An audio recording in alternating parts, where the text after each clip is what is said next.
लहरों से डरकर नौका पार नहीं होती, कोशिश करने वालों की कभी हार नहीं होती।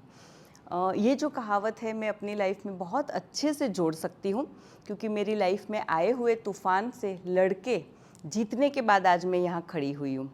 यस, मैं एक गायनेकोलॉजिस्ट हूँ और दक्षिण गुजरात के एक छोटे से शहर में प्रैक्टिस करती हूँ। 2016 में एक बीमारी तूफ़ान के तौर पे मेरी लाइफ में आई और उससे लड़ते लड़ते मैं पूरी बदल गई। ज़्यादातर ऐसे होता है कि जब हमारी लाइफ में कोई तूफ़ान आता है तो वो लड़ने में हमको तकलीफ़ आती है, और वो लड़ाई हम तभी जीत पाते हैं जब हमारे अपनों का सपोर्ट, अपनों का प्यार होता है। और मैं गर्व के साथ ये कह सकती हूँ कि मेरे अपनों ने मुझे बहुत सपोर्ट दिया। यस, मैं एक रेयर डिजीज़ सर्वाइवर हूँ। आपको ये जान के हैरानी होगी कि मेरे जैसे 10 लाख में ये बीमारी 2 या 3 लोगों को ही होती है। अगर मैं भारत देश की बात करूँ तो अपने देश में सिर्फ 400 या 500 पेशेंट्स हैं जो ये लड़ाई लड़ रहे हैं। जनरली लोगों को ऐसे होता है कि डॉक्टर या उनके परिवार में किसी को बीमारी होती है तो लड़ना उनके लिए बहुत आसान होता है, पर ये बिल्कुल सही नहीं था मेरे लिए। मुझे भी वो लड़ाई इतनी ही मुश्किल थी क्योंकि मेरी जो बीमारी थी वो आम नहीं थी। यस, मैं रेयर डिजीज़ सर्वाइवर हूँ और मेरी ये बीमारी का नाम डेज़मॉइड ट्यूमर है। मेरे ये ट्यूमर के साथ की मेरी जर्नी 4 साल की रही है। मेरे दो ऑपरेशंस हुए हैं। 2016 फरवरी में असह्य पेन की वजह से जब अपेंडिक्स का ऑपरेशन किया गया मेरा, तब जाके पता चला कि जो पेन हम अपेंडिक्स का बोल रहे थे वो उसका नहीं था, पर ये डेज़मॉइड ट्यूमर का था।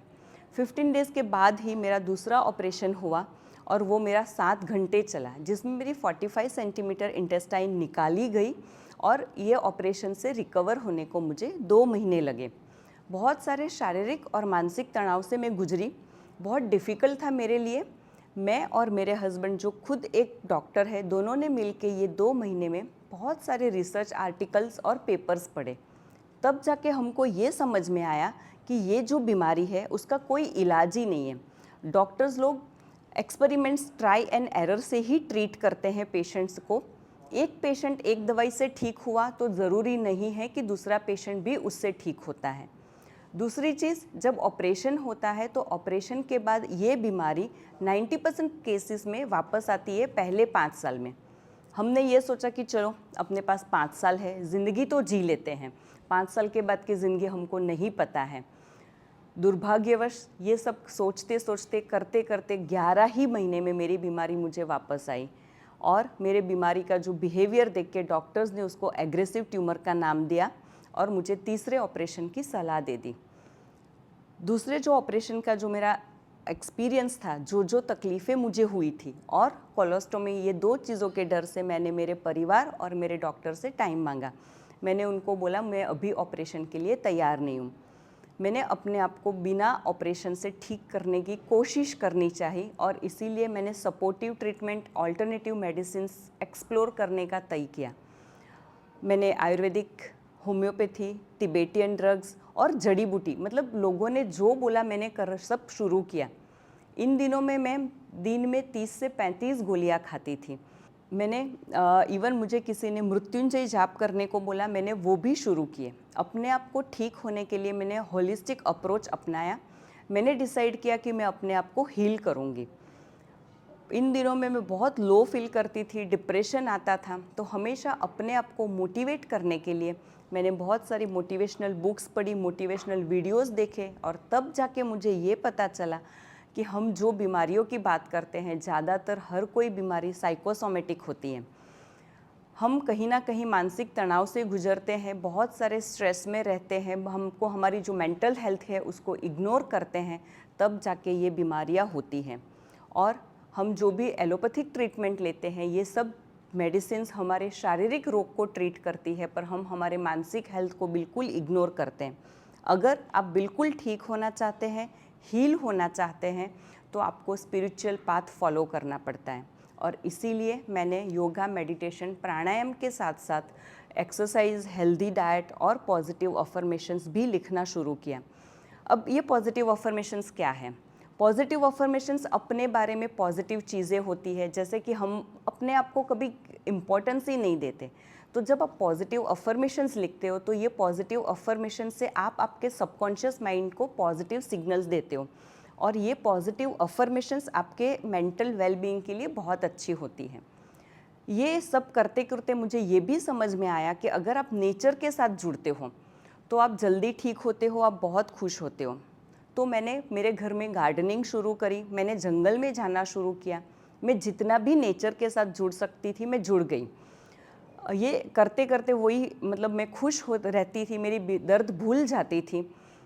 मैंने मेरे बीमारी के पूरे टाइम में पेशेंट्स के साथ काम करना कंटिन्यू रखा और वो मेरा तब भी पॉसिबल हुआ क्योंकि मैं ना ग्रुप ऑफ डॉक्टर्स के साथ काम करती थी। मेरे साथ सीनियर डॉक्टर्स थे और जूनियर्स भी थे।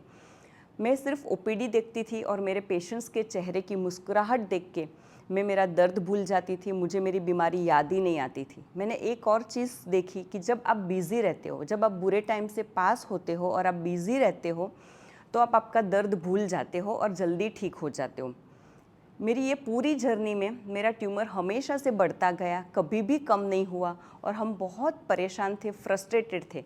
पर कहीं ना कहीं ये जो मेरा हीलिंग का अप्रोच था, मुझे मदद मिली और 2019 में ऑल ऑफ अ सडन मेरा ट्यूमर चला गया, जो मेरे और मेरे परिवार के लिए एक मिरेकल था, अनएक्सपेक्टेड था। जब मतलब लोगों ने ये सोचा कि जिग्ना के अभी आखिरी कुछ महीने हैं, तब सडनली मेरा ट्यूमर चला गया। और कहीं ना कहीं मैं मानती हूँ कि ये जो मेरा स्पिरिचुअल पाथ, मेरे जो हीलिंग मैंने सोचा था, मैं कहीं ना कहीं सक्सेस हुई उसमें।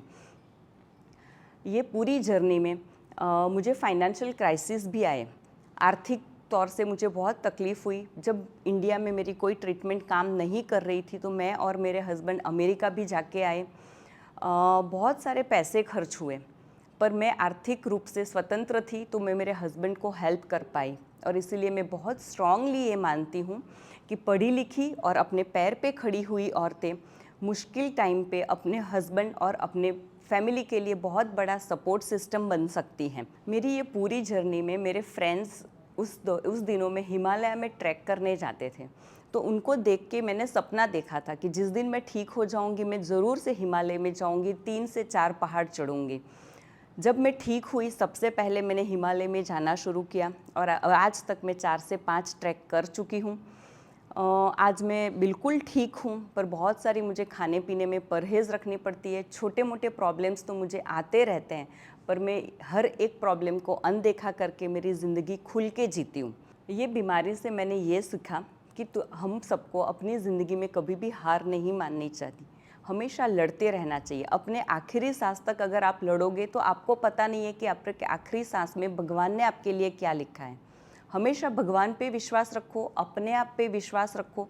ये मानना बहुत ज़रूरी है कि मैं कुछ कर सकती हूँ। अगर हम पहले ही हार मान लेते हैं तो हम कोई भी लड़ाई नहीं लड़ सकते और हम जीत ही नहीं सकते। दूसरी चीज़ है, हम औरतें हमारे परिवार का मेन आधार स्तंभ होते हैं और अगर वो आधार स्तंभ अगर स्ट्रांग नहीं हुआ तो परिवार, वो समाज और वो देश कभी भी विकास नहीं कर सकता। तो इसीलिए हम औरतों को शारीरिक और मानसिक तौर से बहुत स्ट्रांग और तंदुरुस्त रहना चाहिए, तब जाके हम हमारे अपनों की केयर कर सकते हैं। और लास्ट में यही बोलूँगी कि हम नारी अगर कुछ ठान ले तो हमारे लिए कुछ भी असंभव नहीं है, और जिस घर की नारी सशक्त वो परिवार सशक्त। Thank you.